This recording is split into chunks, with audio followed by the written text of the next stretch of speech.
அனைவருக்கும் வணக்கம். நான் சோலை ஆறுமுகம். மாரி செல்வராஜ் இயக்கத்தில் பைசன் அப்படிங்கிற ஒரு படம் தியேட்டரில் போயிட்டுருக்கு.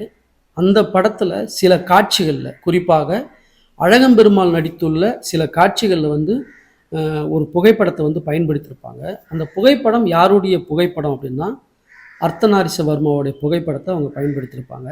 என்ன காரணத்துக்காக அர்த்தநாரீஸ்வரர்மாவுடைய புகைப்படத்தை அவங்க பயன்படுத்தியிருக்காங்க, அந்த குழுவோட நோக்கம் என்ன, அவங்க என்ன எதிர்பார்க்குறாங்கன்றது தெரியல. ஒருவேளை ஜெய்பீம் படத்தில் கலசத்தை அவங்க பதிவு செய்து அதனால் ஒரு மிகப்பெரிய ஒரு கான்ட்ரவர்சியை கிரியேட் பண்ணி அந்த படத்தை பேசப்பட வச்சு அவங்க அந்த படத்தை மிகப்பெரிய வெற்றி படமாக்கியது போல பைசன் படத்தையும் அவங்க தமிழ் சமூகங்களுடைய ஒரு சலசலப்பை ஏற்படுத்தி அதன் மூலமாக வியாபாரத்தை பார்க்க வேண்டுங்கிற ஒரு நோக்கத்தில் அந்த படத்தில் அர்த்தநாரீஸ்வரர்மாவை பயன்படுத்தியிருக்காங்களா என்னன்னு தெரியல.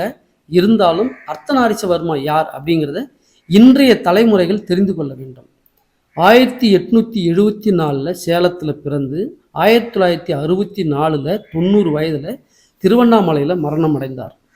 சேலத்து கவிச்சிங்கம் அப்படின்னு சொல்லுவாங்க, ராஜரிஷின்னு சொல்லுவாங்க, நாயக்கர்னு சொல்லுவாங்க. இதெல்லாம் அவருடைய பட்டம்.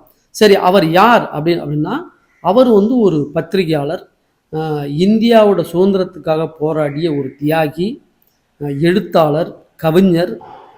பாரதியாரோட இறுதிச் சடங்கில் இரங்கற்பா பாடிய ஒரே ஒரு கவிஞர் என்றால் அது அர்த்தநாரீஸ்வரர்மா தான். அவர் இந்தியாவின் முதல் மது ஒழிப்பு போராளி. மது ஒழிப்புக்காக நிறைய போராட்டம் நடத்தியிருக்காரு. தன்னுடைய சொத்துக்களை விற்று வன்னிய இனங்கள் கல்வியின் மூலமாக முன்னேற வேண்டும் என்பதற்காக தன்னுடைய சொத்துக்களை விற்று பங்காற்றியவர், தொண்டாற்றியவர். மிகப்பெரிய ஒரு சகாப்தம், ஒரு சாதனை அவர்கிட்ட இருக்கு. இதுதான் அவருடைய வரலாறு.